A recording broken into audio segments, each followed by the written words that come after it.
History has seen many conquerors, kings who inherited power, emperors who ruled through fear, warlords who relied on brute strength, overwhelming numbers, or blind aggression. But once in a generation, sometimes once in several generations, history produces something far rarer: a mind. A strategist so adaptive, so precise, and so relentlessly decisive that centuries later, modern generals still study his decisions as if they were written yesterday. That mind belonged to Napoleon Bonaparte. Born on the rugged island of Corsica in 1769, Napoleon entered the world with no great destiny waiting for him. He was not born into wealth. He did not inherit an army. He did not command loyalty through bloodlines or tradition. He spoke French with a heavy accent and was often ridiculed by his peers. But what Napoleon lacked in status, he made up for in obsession. He studied mathematics, he studied history, he studied artillery, and above all, he studied war, not as chaos, but as a system. To Napoleon, battle was not just soldiers colliding on a field. It was time, space, morale, terrain, momentum, fear, and opportunity working together like gears inside a machine. From an obscure artillery officer, Napoleon would rise to become the most feared military commander Europe had ever known. Not because he commanded the largest armies, not because he possessed superior weapons, not because fortune always favored him, but because he consistently thought faster than his enemies. Napoleon transformed warfare. He moved armies like chess pieces, always thinking several moves ahead. He read terrain like a living map, understanding which hill, river, or road would decide the battle long before the first musket fired. And most importantly, he understood human psychology, both the minds of his soldiers and the fears of his enemies. Between 1796 and 1812, Napoleon fought over 60 major battles. He lost fewer than 10. Entire coalitions rose again and again to destroy him. Britain, Austria, Prussia, Russia, some of the most powerful empires on earth, and again they failed. To this day, military academies from West Point to Sandhurst still analyze his campaigns. His ideas shaped the theories of Karl von Clausewitz. His operational style influenced Eisenhower and Patton. Even his enemies, including Rommel, studied Napoleon in order to understand how he thought. But among all his victories, among all his campaigns and triumphs, 3 tactical moves stand above the rest. 3 moments where Napoleon did not simply defeat an enemy, he outthought them. Moments where speed, deception, and organization permanently changed the nature of warfare. Today, we explore Napoleon's top 3 legendary tactical moves, decisions that reshaped military history, and explain why Napoleon's mind still commands armies centuries after his death. In 1796, Napoleon Bonaparte was just 26 years old. France was surrounded by enemies. The French Revolution had destabilized Europe, and monarchies everywhere were determined to crush it before its ideas spread further. France needed generals, but most of its experienced commanders had either fled, been executed, or proven ineffective. Napoleon was given command of the Army of Italy. It was considered a punishment assignment. The army was starving, it was undermanned, it was unpaid, poorly clothed, and deeply demoralized. Most soldiers lacked proper boots. Some had not been paid in months. Discipline was weak, morale was collapsing, and supplies were scarce. Most generals saw Italy as a dead end. Napoleon saw opportunity. Across the Alps stood 2 enemy forces, the Austrian Empire and the Kingdom of Sardinia. On paper, they were stronger. They outnumbered Napoleon. They had better supply lines. They were defending familiar territory. Traditional military doctrine of the 18th century was clear: move slowly, Protect supply lines, avoid decisive engagements, never risk everything in a single bold move. Napoleon rejected every rule. He believed that caution killed momentum, and momentum won wars. His first legendary tactical move was simple, radical, and dangerous. He turned speed into a weapon. Instead of treating logistics as a limitation, Napoleon treated them as motivation. If his army could not survive by waiting, then it would survive by advancing. His soldiers would move fast, strike hard, and live off the land they conquered. Napoleon famously said that an army marches on its stomach, but what he truly understood was something deeper. An army that moves faster eats first. Speed created surprise. Surprise created panic. Panic shattered command structures, and shattered command structures lost wars. Napoleon quickly identified the greatest weakness of his enemies. The Austrian and Sardinian armies were allied, but barely coordinated. Different commanders, different priorities, different levels of competence. Rather than facing them together, Napoleon decided to separate them. He marched his army through narrow mountain passes that enemy commanders believed were impassable for large forces.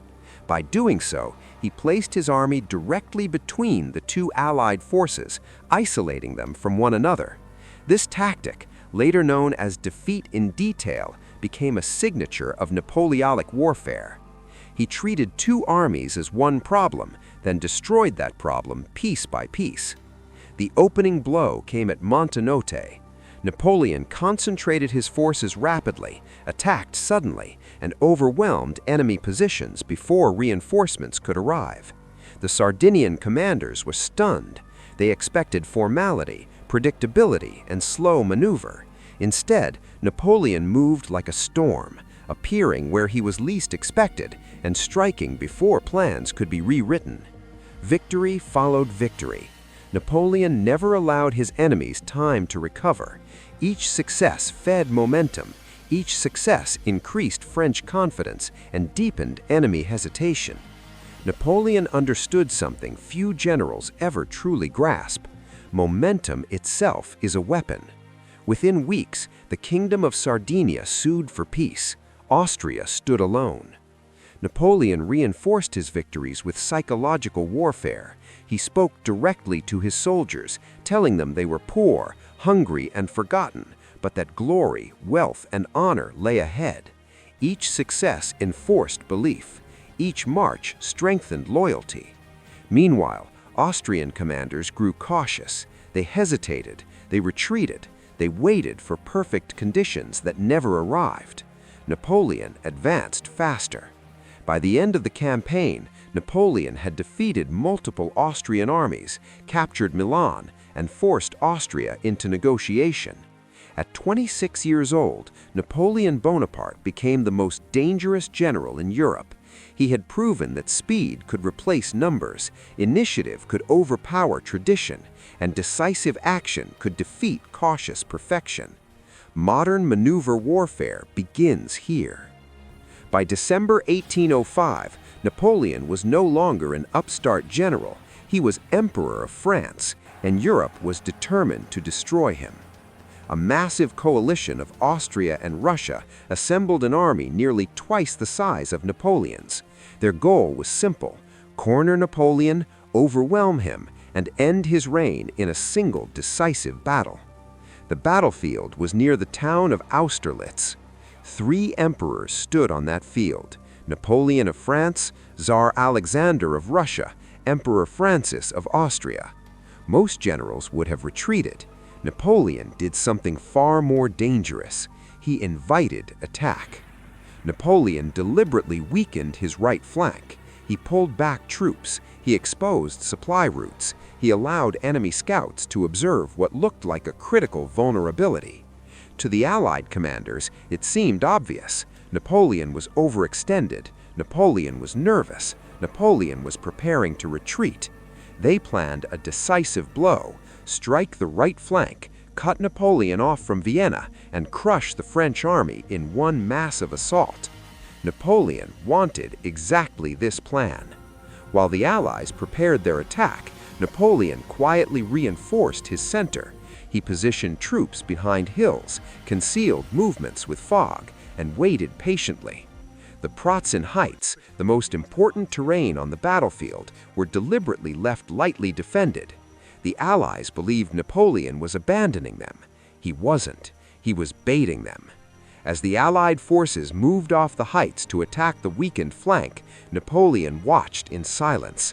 Then he turned to his marshals and said, "One sharp blow and the war is over." At the precise moment the enemy was fully committed, as the fog lifted, Napoleon struck. French troops surged forward, smashing into the center of the Allied army and reclaiming the Pratzen Heights. The Allied forces realized too late what had happened. Their army was split in half.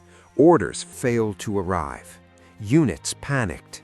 Retreat turned into chaos. Thousands fled across frozen ponds, only for French artillery to shatter the ice beneath them. By nightfall, the Allied army was destroyed. Austria sued for peace. The Holy Roman Empire effectively ceased to exist. Austerlitz became known as the perfect battle. Napoleon did not win through force alone. He won by making the enemy defeat themselves. But Napoleon's genius extended beyond individual battles. Before him, armies moved as single massive bodies, slow, rigid, and dependent on long supply lines. Napoleon shattered that model. He divided his army into independent corps. Each corps contained infantry, cavalry, and artillery. Each could march alone, fight alone, and survive alone. This gave Napoleon unmatched flexibility. He could spread his forces wide, confuse enemy scouts, and conceal his true strength. Then, at the decisive moment, he could concentrate overwhelming force exactly where it was needed. Enemies never knew where the main blow would fall. Napoleon could feint in one direction, strike in another, and assemble devastating power in hours rather than days. Each corps lived off the land, reducing dependence on supply trains and allowing deep penetration into enemy territory. This system allowed speed, surprise, and endurance on a scale no European army had ever achieved. This model would influence German blitzkrieg doctrine, modern combined arms warfare, and operational maneuver theory. Napoleon did not just win battles, he redesigned war itself. Napoleon's tactics changed the world. But even genius has limits. Speed failed in the vast distances of Russia. Deception met stubborn endurance. Logistics finally collapsed. Napoleon was defeated, not because he forgot how to fight, but because war evolved beyond even his brilliance. Still, his legacy endures. His battles are not just remembered, they are studied. Because Napoleon did not rely on luck. He relied on thinking better than his enemies. And that is why his mind still commands armies centuries after his fall. Subscribe to the Thought Chamber for wisdom, knowledge, and more.